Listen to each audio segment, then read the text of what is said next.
Hello guys, welcome back to the channel. This week I'm back for another video, this time for ANNහැ style. This one is more like a raw, old school type of techno. We're gonna go through all of the elements that you've just heard in the preview. You can check the project file in the link in the description if you want it. Thank you so much for the support. Like, subscribe, comment, and here we go.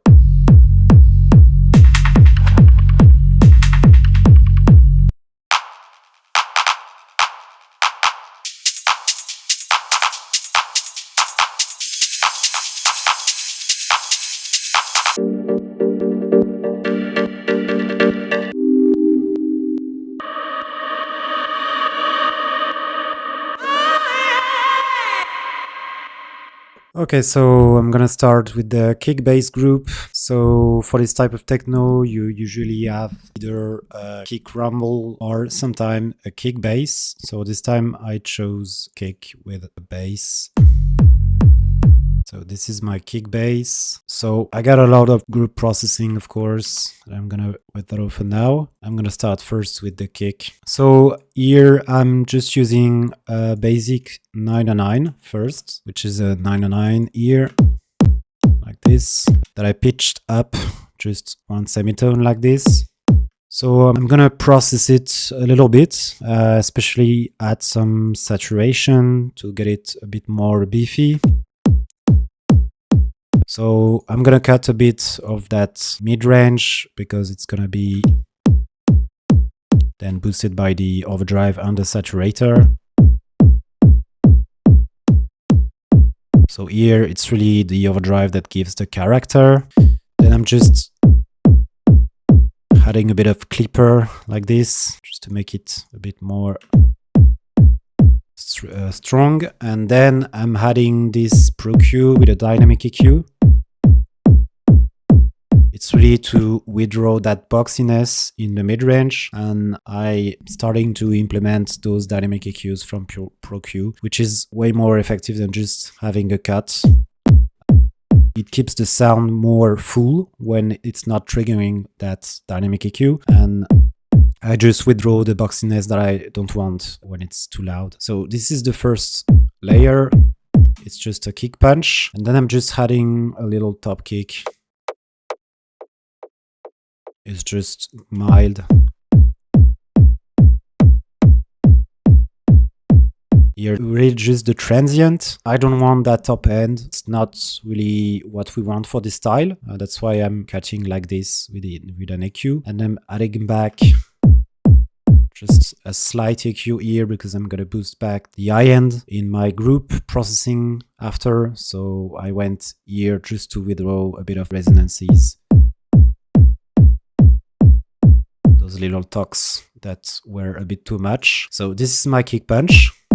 I then have a noise that you can hear if I add the processing. So it's just an impact. I took the tail, so it's coming from the tail of an impact. And then it's just white noise, and I EQ just to get like a mild, noisy texture. I don't want it to be too overwhelming compared to the rest. And I sidechain here with the compressor. So I have next my bass.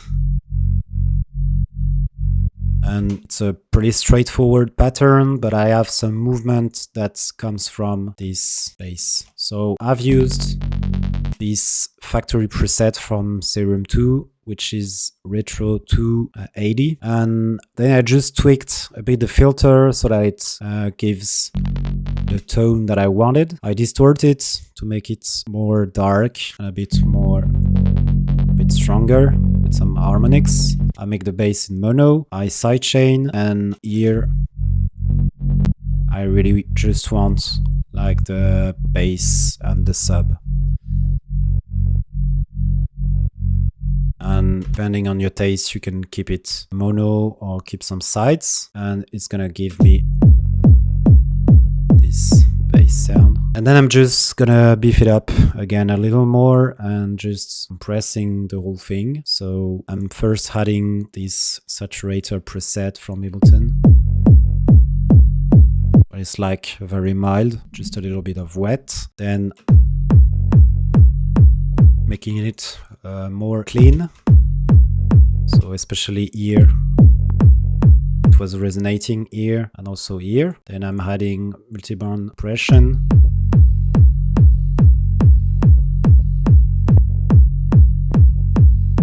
Make it a bit more tight. Just a little balance my master after. And the last clipper. And that's it for my kick bass group. Okay, so next I have my drums. So I have a few drums actually. I'm gonna start first with the clap. So here my clap is really like just a 909 kind of clap. So it's a 909 sample. I'm just like controlling the compression, making sure it's right. Just a slight distortion. I'm cutting here that resonancy, adding a slight delay and a very short reverb. I really want this clap to be in the front. Then I'm just EQing. So here what you can see is that this element is gonna be in the mid and the high end. I'm really cutting here. In some style you can keep more of the frequency range, especially for the clap and snare. But here you really want the separation of elements, especially in groove or hypnotic techno. So that's why I cut like this, and I want it to be not so bright, so that's why I put this auto filter on. And then in terms of pattern, I'm making that groovy pattern, and I'm playing with the velocity, but actually with 2 channels, a different volume here.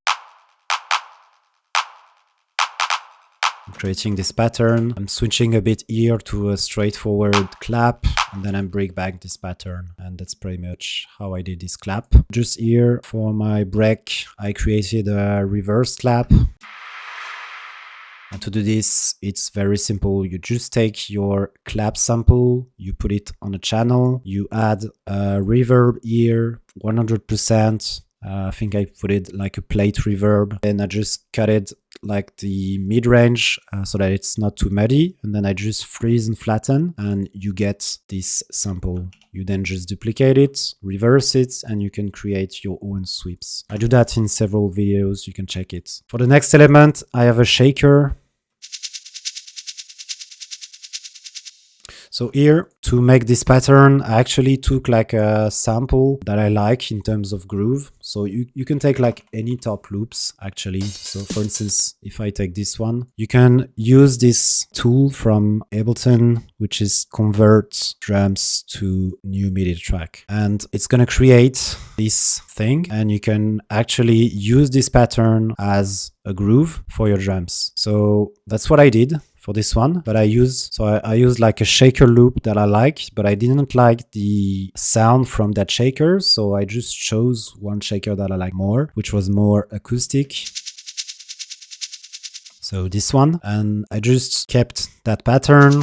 Don't forget to humanize so that it will be more groovy and more natural. And then you can play around even with the pitch. If you like, you can try different samples. And then I'm just controlling the attack because it was too clicky, and here just withdrawing those very harsh frequencies, adding a plate reverb from Ableton, and then sidechaining. And that's it for the shaker. Next, I have a drum loop. So again, I'm taking like a full loop that I like. I only take like the part that I want to keep. I then duplicate. I can also play with the pitch like I did here. You can play with the transient here, for instance, if you want something more clicky. After that, making it more noisy with the vocoder. And here I had some percs. I didn't want that, so that's why I cut like heavily. And then I'm adding the same reverb from the other elements and the same sidechain. So these are some loops. Next, I have some hats. So for my hats, I've used, again, a kind of pattern.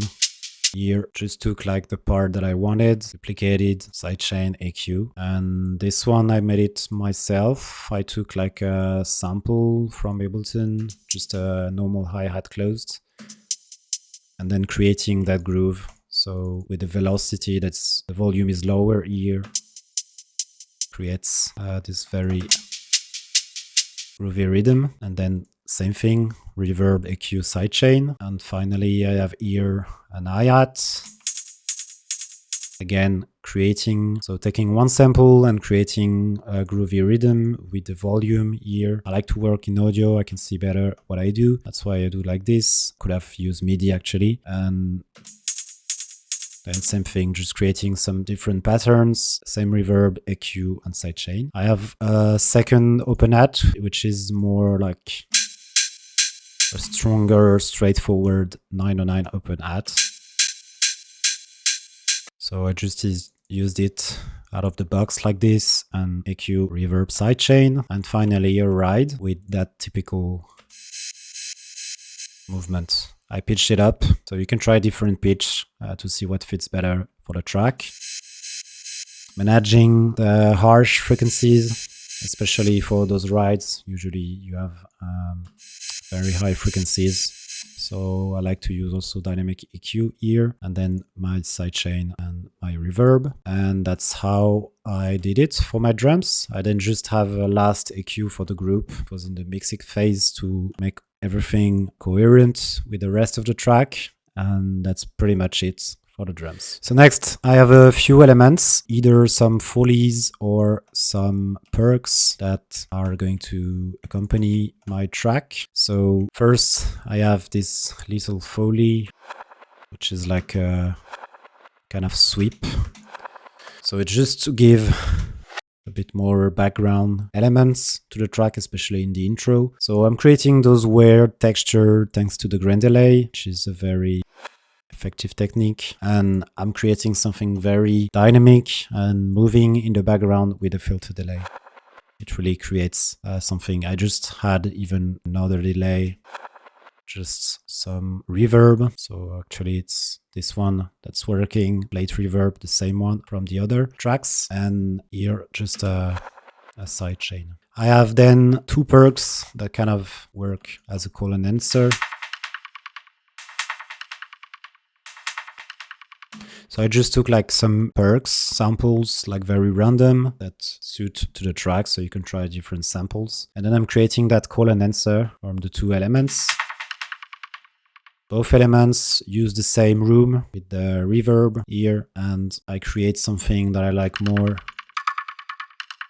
It's more dark, less defined, and that's why I use this shifter. But I've also used the grain delay and also the filter delay here to give that extra groove. And of course, sidechaining. I've put a sidechain like this. So next, I have another perc loop. This one is more, again, to accompany the kick in the intro.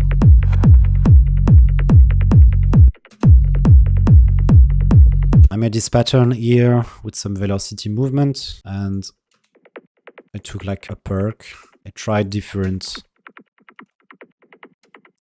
pitch. Here, what I use as a kind of filter delay is this track from Audio React that I use a lot when I try to make perc loops. It's very effective. So it's just a rack with some delay. There's two delays in it and a reverb. Here, I added this Valhalla Supermassive,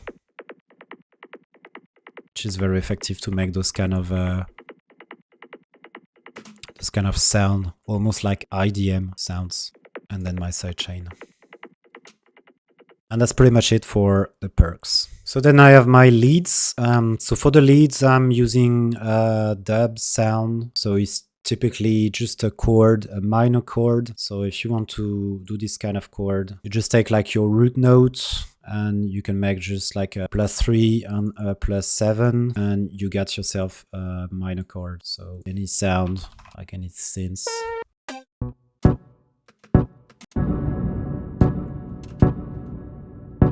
So you see with any synth, any plug sound, you make that minor chord, you add some delay, some reverb, and you get yourself something very dramatic and almost like a dub techno stab. So here just use a sample that I liked, and I'm creating that pattern. So there's lots of movement with the velocity.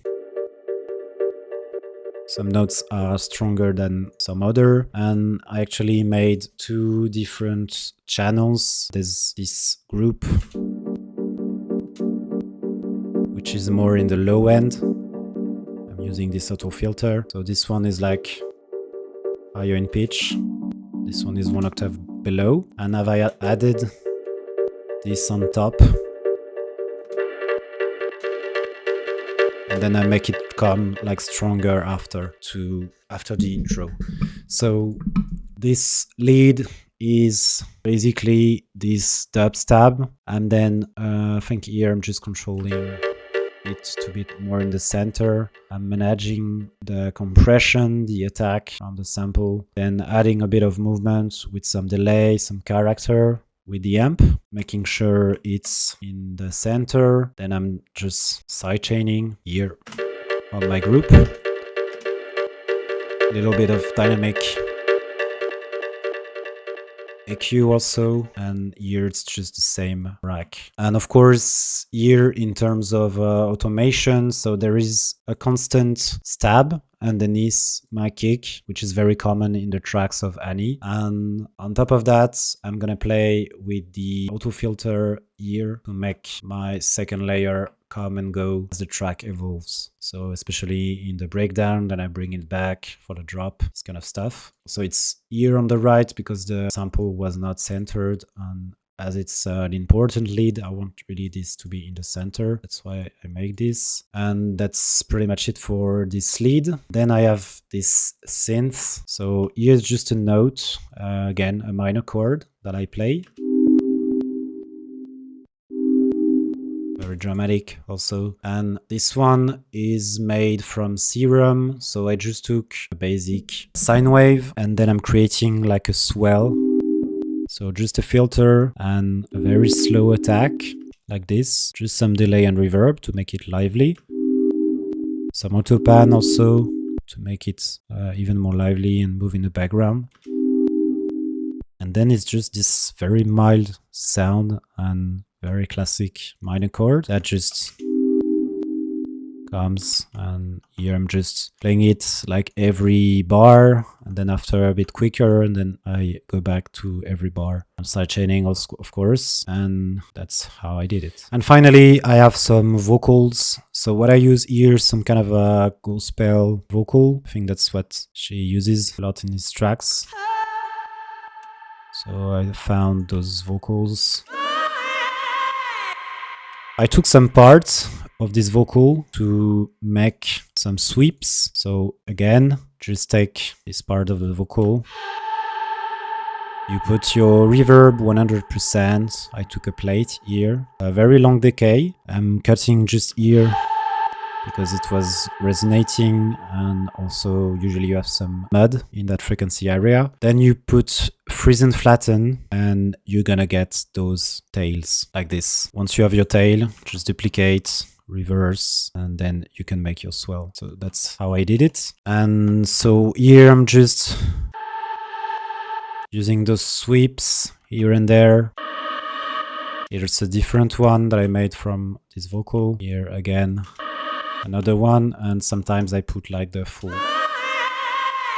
vocal here with some quite big reverb, but not 100% to keep it a bit of dry. And that's pretty much it for the elements of this track, guys. So tell me what you think about it. If you have some question, leave in the comments. Thank you so much for the support. I see you in the next one. Ciao, guys.